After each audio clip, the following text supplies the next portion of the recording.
Yo,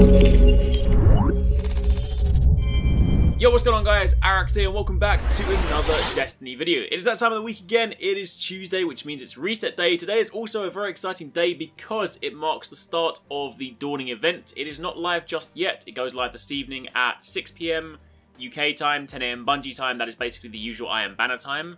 So it's not live at the moment, but it does go live today and it runs for 3 weeks. So super excited for that. If you guys haven't seen my video uploaded yesterday, then I basically put together details on everything you need to know about the event. So if you want to know about loot boxes, the free stuff you get, SRL, strike scoring, anything like that, then check it out. I will link it down below. But in today's video, we're of course here for the reset. So if you do enjoy this, like, we super appreciate it. Comment down below if you have any questions.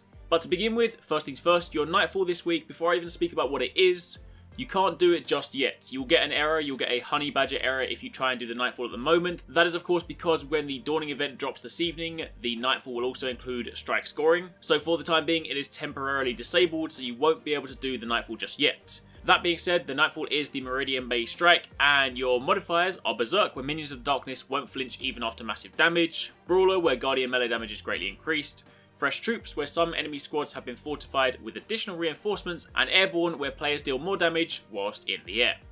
On top of that, make sure you do at least 3 Siva Crisis Heroic Strikes this week, because of course the first one will give you a Radiant Treasure, and a total of 3 will reward you with 30 Legendary Marks. Also worth noting that during the Dawning event, there will be a second source of Radiant Treasure. SRL will appear in the bottom left-hand corner, basically wherever you normally see things like Iron Banner or any kind of special events, and participating in SRL will also give you a Radiant Treasure. I'm assuming it's 1 per week, so you'll be able to get 3 additional ones during the course of the event, but for the time being, that is something to consider. So if you're going after some of those new ornaments, anything like that, then definitely worth your time. And of course, on the topic of treasures, as always, if you guys are still looking for Sterling Treasure, I know it's pretty much done by now, but if you guys do still want it for any of that kind of old school gear, then the level 41 version of the Prisoner of Elders is your go-to source. As for the Challenge of the Elders, this week your modifiers are Grounded and Specialist, so players take more damage whilst airborne.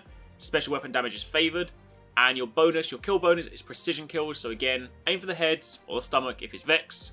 Get some more points and you're good to go. Also, that's kind of good practice because it's that sort of point scoring behaviour that you're going to be using in the strike scoring system, albeit a little bit different and much broader, but still that is something to consider. Also, lastly on the director, of course, this week, for those of you guys that are still running raid challenges, Volsic is your Wrath of the Machine raid challenge this week.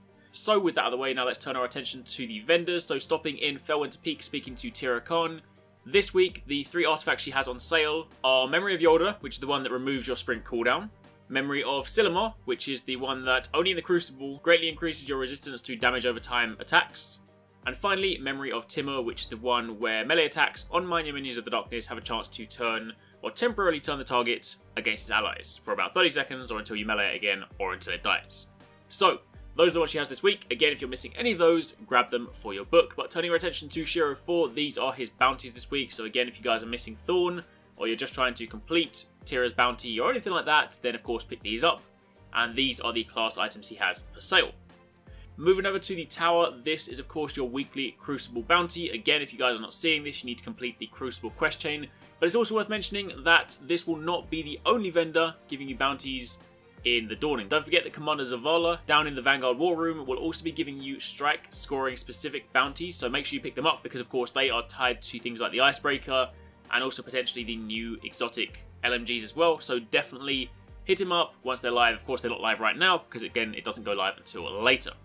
Jumping over to the Reef, you can of course speak to Petra Venge if you want to complete any of her bounties, again for a chance to rank her up and get some light relevant packages. And if you are going to go into the Prisoner of Elders in any capacity, then don't forget to visit your good old friend Varix to grab what he has. So, there you have it. That is your week in Destiny. That's what you need to know. Again, reminder, SRL will be live this evening, so usual I Am Banner time. Well, this evening if you're in the UK, morning if you're in the States. Either way, that's when it goes live, so when it does, jump in, enjoy Sparrow Racing League, check out the strike scoring, make sure you pick up those new bounties. Also be sure to visit the tower to grab some of your free treasure. Everything like that, explore, have some fun. But for the time being, thanks for watching, take it easy, catch you next time, peace out.